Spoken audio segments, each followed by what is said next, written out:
river, run, run through the hills. Run, river, run to the sea.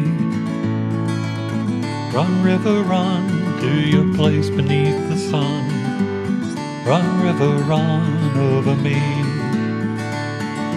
Run through the land, you run through my soul.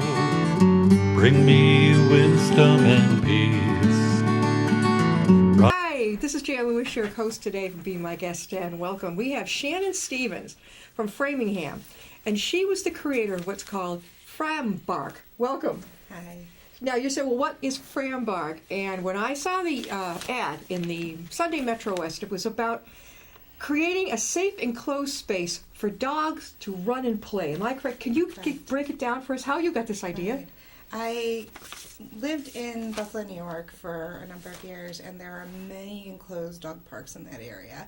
And what an enclosed dog park does is it provides a safe enclosed space for dogs to play. And because not all dogs play well off leash, not all dogs play well on leash, and that gives a great space for dogs, all of them, to be off leash and to be in kind of a more natural environment for them to play in a pack, to kind of do their own thing, to run around. There are many options for dogs. Dogs have personalities like people have personalities. So. You said that you came to this idea. You took kind of a tour around the area. Mm-hmm. Yeah. Well, when I lived in Buffalo, New York, I had my first dog as an adult, and I kind of dove headfirst into the dog world, and I visited many of the different dog parks in the area in Greater Buffalo, and when I moved here to Massachusetts, I went to some of the dog parks on the Boston side and Salem and up and down the coast. But when I came out to Framingham, I noticed there really aren't that many great safe Metro West places. Upton is also we're kind of wacky here. We're part of Metro West and Central part of Massachusetts, Central Mass, I guess it's called. But Yeah. and why do we have such a loss of? We don't have these. Well, a lot of it is culture. So there's not a huge culture around the Metro West and Western Mass, anywhere kind of east of 128, or west of 128, excuse me. There's not a culture where dogs are really members of the family like there is closer to Boston. Certainly that's growing. Yeah, well, I see it by my house all the time, Yes. constantly walking with the little poop thing. Yes, That makes me gag. I'm like, oh boy, I don't know. I think I'd find a special place for him to do it. I don't think I could dare carrying that around. Not that I'm stuck up. It makes me nauseous. Does it bother you? No? No, but my dogs are my children. So changing a diaper gives me the same feeling. Well, yeah, it's funny. When I changed, that didn't bother me. How about throw up? But I mean, let's get off that topic. So at a dog park, you noticed that there was a dearth of them, right? Was that the word dearth, meaning less? Okay. Mm-hmm. So you approached the Framingham Town Council? Well, I actually started, when I first moved to Framingham, I had a meetup group, and I did a meetup group for my dogs, where we would go to different social activities like dog fairs, and we would go to parks for walks and hikes and stuff. And I tried to drum up some interest with them, and I got a little bit of, that'd be a great idea, but I'm not really willing to do any work for it. Yeah, so. I got that. Some people they just back right off. They want you to handle it all. Exactly. So I kind of backed off from that for a little while, and then I got reinvigorated and really wanted to pursue this. And one of my friends told me about it's called FramBARK. It's like an online bulletin board, and I posted something on this online bulletin board and said, hey, I'd love to have a dog park. Who else would like to have a dog park? Yeah. And I got just flooded with emails from people who were like, yeah, this is great. This is wonderful. From throughout Metro West? Yes. It's mostly, I think for the FramBARK, what was Framingham Neighbors is what's supposed to be short for. And I think it's mostly Framingham residents that are on there. It's about Framingham community concerns or ideas or community type things. A bulletin board, yeah. Yeah, exactly. And I was picked up by the Metro West Daily News. One of their reporters, she contacted me and said, "Hey, I saw your post. We'd love to do a story about I bet it." that surprised you. It really surprised me. She told me, "Well, can you be ready in like 15 minutes? We'll send a photographer over." Yeah. Oh my goodness. So, Yeah, that's what it is, yeah. yeah. So we got an article posted with pictures of my dogs. Your dog. Now, this isn't Yes. what I have. No. This is the one I saw on December 13th, Yes. and it was Diane Martin and Tashi, her dog. This is a big article. Tashi isn't Diane's dog, but Oh. Diane is one of our community group members, and Tashi is the dog of another community Katie group member. Wallace. Okay, Yeah. that's. But this was a great article. I mean, I saw it, and here's a big picture of it: a park, playground for pooches, and that's a real. Whoever Yes. wrote this, Norman Miller, did a great job. Yeah, they were wonderful. The picture was. Now, how did they do on your interview? Well, so that was the first interview that we did was back in, I think it was in August, and I received a ton of emails to that in response to that article, saying, "I would love to help. Let me know how I can get involved." And from there, I had my first community group meeting in September. And it was just a call out to anybody in the community who wanted to participate. Where did you meet? Where did you And put we them? met in the Framingham Library that is right now is out of commission, but the Framingham Library has a meeting room. They had 2 meeting rooms, and we met there, and about 22 people showed up to our That's first one. good. Yeah, it was wonderful. Were a lot of them the ones who had answered you on your Yes. your bulletin? Yes. Oh wow. And since then, we've had some volunteers step up to do certain tasks. So we've had a lot of really engaged people. Some people who just kind of like to sit and watch the show, and some people who let me know when you want something done, and I'll help you out. That kind of. So we have a great group of people with many different interests and many different levels of engagement. So I'm really excited about the group that we've got. How did you come up with Fram for Framingham, FRAM, small letters, and BARK, BARK? Did you come up with it? No. How did that happen? So we recognized early on that we needed a name for our group. We needed, hey, when people ask us about it, what are we going to tell them? We are what? And we kind of did a little bit of brainstorming, and everybody in the meeting at the time, I think this was the October meeting, decided we kind of put some ideas together, different versions of bark and paw and all this other stuff, and ultimately FramBARK came out as what came out in the end of the brainstorming sessions. I love the bark part. I mean, that you know immediately it's dogs. Right. Now, what is it going to be like if you're going to have? Are you definitely going to have this? Hopefully, that's up to the political process. All right. So if you have it, so people here watching get an idea. Even here in Upton. What is it? Just a huge space you rent for this? No. So the space. Well, first of all, we have to get through the political process and get Framingham to approve this initiative. In the whole getting it funded, getting it through the various levels of study and research, and all the other stuff that Framingham requires. There are a lot of hurdles we have to jump before we actually get to the park. Okay. So a dog park. There are differing perspectives on what a dog park is. Some people think, hey, you've got a space of land and they can just run around. That's a dog park. Yeah. So we're looking specifically for an enclosed space that is safe, not just for dogs, but for the people too. We want a really well fenced space. But the fence isn't all that makes it a dog park.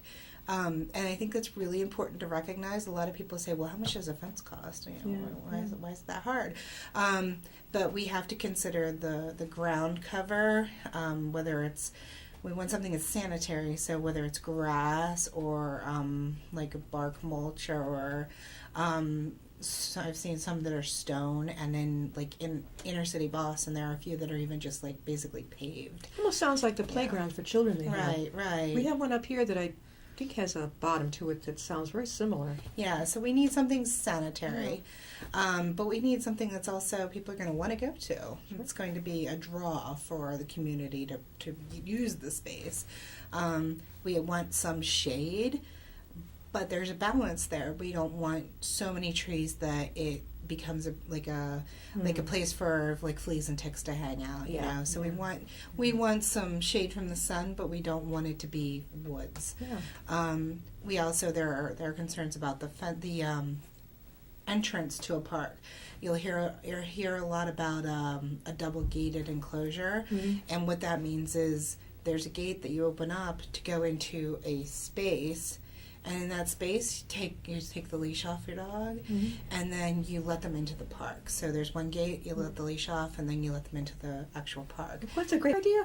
No, that's pretty much a standard. That's for a most standard dog idea. parks. What happens in the case? I mean, not all cats are friendly, not all dogs. Yes. What if you got a character that goes in there and he really is a problem? What do you do?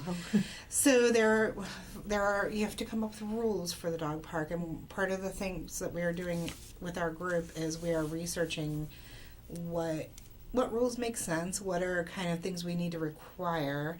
One of the big rules that I have consistently seen in other dog parks is no aggression. And aggression doesn't mean just biting. Aggression can be growling, inappropriate, like physical behavior. Is this the humans or the dogs? Well, it could be both. It could be both. Yeah, right. Yeah, if somebody gets mad at the other one. That's some people. Yeah. You will not attack that dog owner. So, and kind of the format of the park and how this ends up in the political process will determine what that ends up looking like on the other end. So, depending on the level of policing, self-policing versus the town policing, some parks are pretty much on your honor. And if I don't like the way your dog is acting, I have to approach you and say, please leave the park.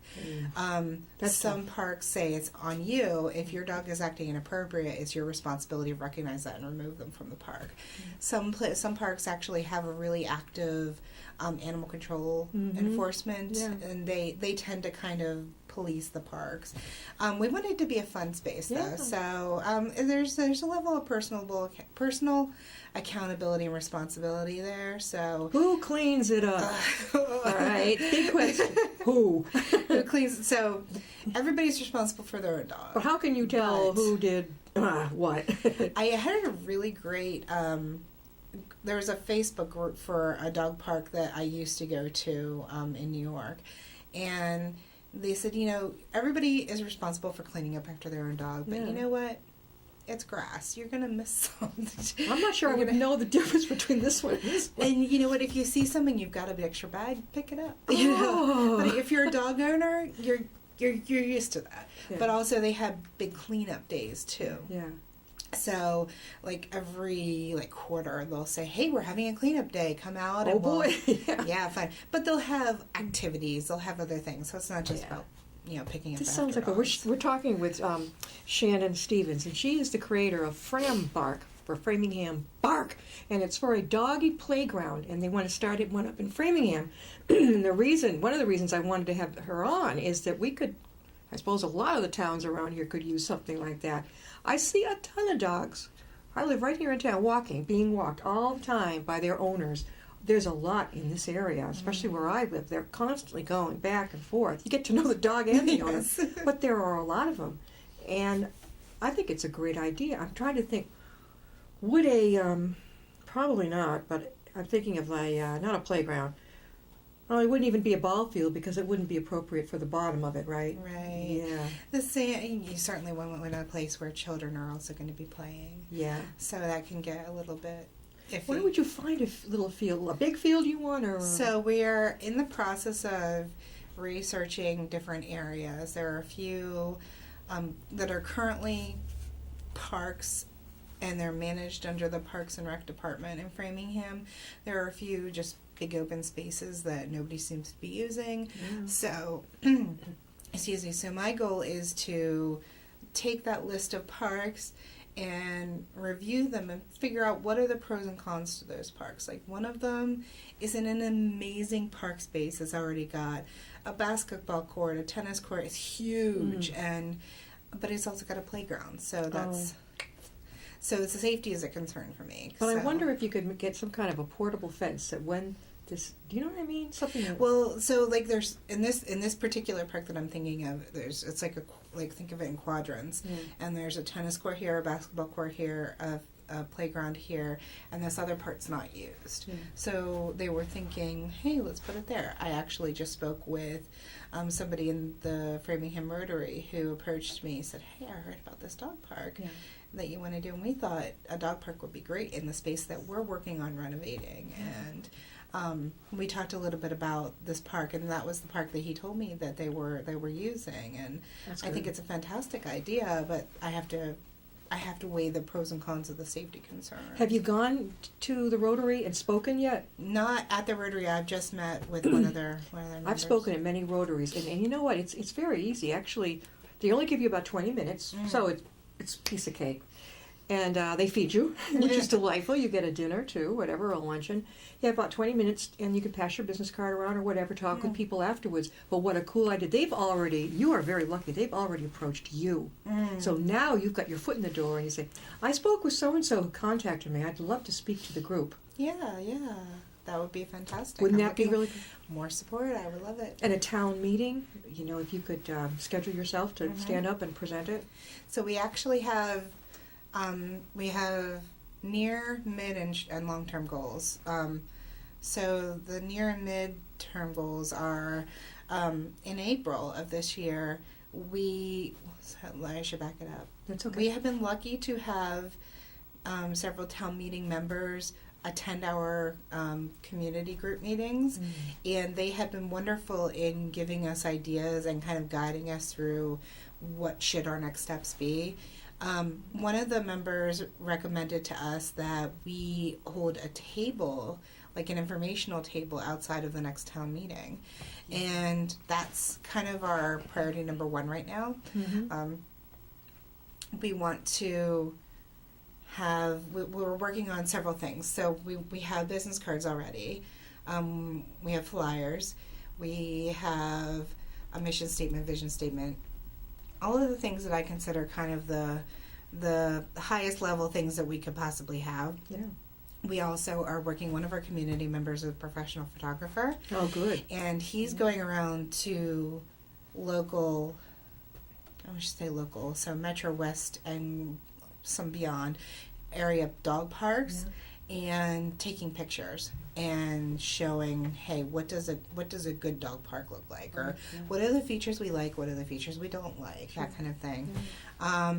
And then we also just recently, actually, the article that I think that you found us on, we had a doggy social. Yeah, I know you should put it down here. A doggy was a huge success. Where did you hold that? It was fantastic. One of our community group members has a enormous yard, and it's just like grass, just like it's probably close to like an acre, maybe a little less of grass, and it's got 6-foot fences on the sides and like a 4-foot fence along the back, and just perfect space for the dogs to How play. many showed up for the social? I think probably 15 to 20 dogs. I mean, not all at the same time, but like kind of in waves. Do they really play together? They're off leash and they just go for it? They had so much fun. Are toys there, or are they just kind of... No, not toys. I brought a big bag of tennis balls, but didn't work. Like not toys. They just, no, they ran with the tennis balls, Yeah. but I didn't want to bring any real toys, so I didn't want them to have any kind of toy aggression. Some dogs do. Or a competition of who's going to walk home with this. Right, exactly.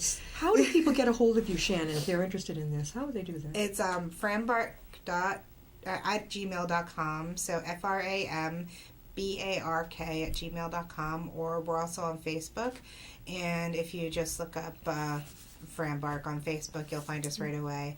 Everything that we post on the Facebook group also goes out to anybody who is on our email list, so if you like to get emails, you send me an email, I'll add you to the email list, and the Facebook group. There's also some fun things. Anybody who's on the Facebook group can post fun articles and anything that they think would be interesting to the group. That sounds really, really... Yeah. This is a great... How long was this incubating in your mind? About 3 years. Wow. So I moved to Framingham in March of 2013. So about 3 years. So it took you... Were you a little nervous about kind of getting it going? Yeah. Well, I was nervous nobody would show up to my first meeting, but and then I got did. the article, and I'm like, oh God, now too many people are going to show up to my first meeting. 20-something people. Yeah, That's was very good. In this really day and age, good. you're lucky if you get 4 or 5. I was very When it's a happy. new idea. Yeah. Then gradually word gets around like, hey, this is cool. You got to go to this. You got to go to that. Right. You have 2 dogs. Yes. And what kind of dogs are they? So I have 2 dogs that are both mutts, and Maddie, who is 8, she is mostly a lab mix. Her DNA test says she is a lab chow mix, but she looks more like a Shar-Pei. She's really floppy like a Shar-Pei. One of those big ones? Yeah, she's only like 50 pounds, so she's not huge, but she's not a little dog either. And Sadie is a black and white dog. She is a mostly terrier, but she's got like a dozen different kinds of terrier in her. So she's got a lot of energy and a really strong instinct to chase and hunt. Do they enjoy the doggy playground? Do they like it? Oh, they love going to the dog They park. do like it. I've taken them to Maynard, and Maynard's dog park it's a smaller dog park, but it's wooded, mostly wooded. Oh, okay. And it's a good place for dogs that like to just like wrestle around and wrestle play. and run. It's not as great for running because their ground cover is. It's like wood. It's like a bark mulch kind of ground cover, Sure. so it's hard to run in, and it doesn't feel good on their paws. Yeah. There is a dog park in Rentham as well, and it's essentially just a big open field with like fencing around Is it. that off of Route 140? I don't remember the Because I know when I'm route. headed to Foxborough, I have to go through Rentham. I know 140, like the back of my hand. My parents used to live down in Foxborough. I'm trying to picture that. There's probably, that big open space. I've probably been by it. It's just it looks like a big cow pasture because it's just it's that's not what you fancy need. fence. Yeah. Wait a minute, I think I have been. There was like a little farm stand yard sale on the side of the road, and of course I'm going to stop. I think there was a field behind it. Okay. That might have been it. It would have been perfect for this. Did you took your dogs there? I took my lab mix doesn't like. She's the one that likes to wrestle. Yeah. She's not a runner. Yeah. My other dog is very much a runner. Okay. So she had a field day in that. Sure, she had a great time. She loved it. What would you suggest before we end? How would you suggest to people who would love to have a doggy playground in their town? What's the first step? Organizing interesting community members. Absolutely is step number 1. Yeah. But that's not the only thing that you have to do. I'm learning that there's a lot more to do than just getting people who are interested in building one. Red tape, isn't it a bit? Oh, it's a bear. The bigger the government, the more red tape there is. Well, see, now Framingham is basically a city. Yeah. And some of the other burgs around here, we're towns. Yes. So and that's tough in Yes. itself. But when you have like a city, oh my gosh, I mean, I Yes. can imagine. But getting the word out, I mean, I think it's wonderful that the Framingham Rotary contacted you. Yes. That's an ace up your sleeve. And also that the Daily News contacted you as well. Mm-hmm. You have all these things already going for you. Right. This really should be a big oomph. I'm hoping we become the squeaky wheel, because what I'm hearing through the town meeting members that are coming to our meetings and various people in the community are telling me that some of the initiatives that have been bumped to the top of the project list in the town are happening because people organized and started talking to their selectmen and started saying, hey, why isn't this getting done? I would really like to see this, that kind of thing. So my hope is that we become the next squeaky wheel. Before we let you go, you have a job, all numbers. Yes. What do you do again? Systems? I'm a business analyst. Okay, I'm out of my league, but where'd you go to college? Franklin University in Ohio. What are you doing out here in New England? Yeah. Yeah, that's a big come down. Okay. Why did you end up here? I love this area. You do? I Is your do. family out here? No, I grew up in Pennsylvania, and I moved here from Buffalo. I was recruited for a job out here. Wow, you're a brave girl. Big, different culture out here. Very. But I love it out here. Tell us again how people can reach you. So either by email at FramBARK@gmail.com. It's just FRAMBARK. Capital letters, bark. Yeah. Or FramBARK on Facebook. And Facebook, you just do a basic search and you'll find our group. I think that I'd be willing, if I had a dog and I really wanted to go to a playground, I'd be willing to travel 25 minutes up to Framingham just to be with you guys. Why not? So, It's not that far, from this area. Yeah. Really, I mean, Westboro's, 8 minutes down the road from here. It's not that big a deal. Exactly. Until we could get one maybe around here, whatever. Perfect. You go to that one, you make friends, and then you get the word out more and more, and suddenly... Exactly. Thank you, Shannon, so Thank much for you. being on. Good luck with it. Thank you. We'll see you next time I'll be my guest.